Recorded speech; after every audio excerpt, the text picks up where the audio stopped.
The three contemporary challenges that women face in criminal justice and in policing include battling the social norms of what is supposed to be a police officer or a law enforcement officer, sexually based harassment, and equal representation in the field and opportunity. History represents how we view what a police officer or a law enforcement officer should look like. It has been viewed as a man's job due to the suspected need for strength or force. However, as many recent studies have proven, the majority of police work is about empathizing with your victim. A lot of the contact that you have is with the victim, not the criminal or the offender. So this requires a lot of empathizing and getting down to what they need, and instead of like searching for the fact. So this does not require a lot of force, which is what is thought of when you hear police, is force.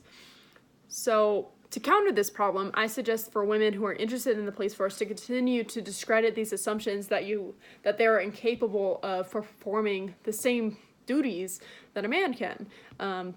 Just continue doing what you're doing. Women who are police officers today are countering this assumption. They are making it happen. They do have what it takes. They excel in other areas that men may lack. So to continue doing what they're doing, as well as being selective of how we say police. So instead of saying policemen, we should say policemen and women, or just simply police. Next, sexually based harassment has been a long-term problem pretty much since women started becoming involved in the criminal justice system. This includes sexual advances that are unwanted, as well as assumptions that gender affects how they could do their job, which is what I just talked about. Lauren Gilger had a conversation with a Mesa police officer, Catherine Anderson, who talked about her opinions on why sexual harassment isn't a widely discussed topic in the police force. She argues that even though women know the actions are wrong, they have a fear of speaking up due to retaliation, appearing to be weak against their peers, or just nothing happening. To counter these fears, the police department should make aware of services that are available to both men and women that can go to where they can voice their opinion on any sexual advancements and harassment that may be occurring without retaliation, and could be anonymous so they don't receive any retaliation from their peers too. Lastly, women are not equally represented in the police force and in other law enforcement agencies such as attorneys. The national average of women in policing is 12%. Arizona is currently holding 13% in Maricopa County. I'm not from Arizona, so I don't know.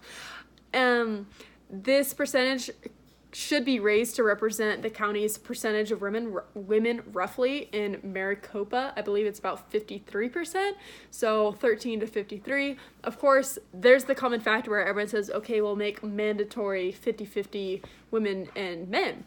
But more men want to pursue policing than women. So I don't think it's fair to impose enforcements on making it 50-50, but I do think that we should incentivize women to pursue policing. This can be done by making sure that there is equal pay in fair, equal, work lifestyle. Pretty much just mean that they don't get discriminated against while they're at work, and that their pay is equal. In the textbook on page 557, men are 2 to 3 times more likely to earn significantly higher salaries than that of women. By being paid equal in the field, women are more likely to go for that profession. So this could raise the representation of women in the field. So in summary, women face many challenges in the criminal justice field. These can include the perspective of what police should look like, the sexual advancements towards women, and the lack of representation on the force.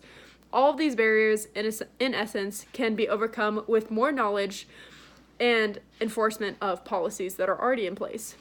All of my references are listed in the description, link below. Thank you.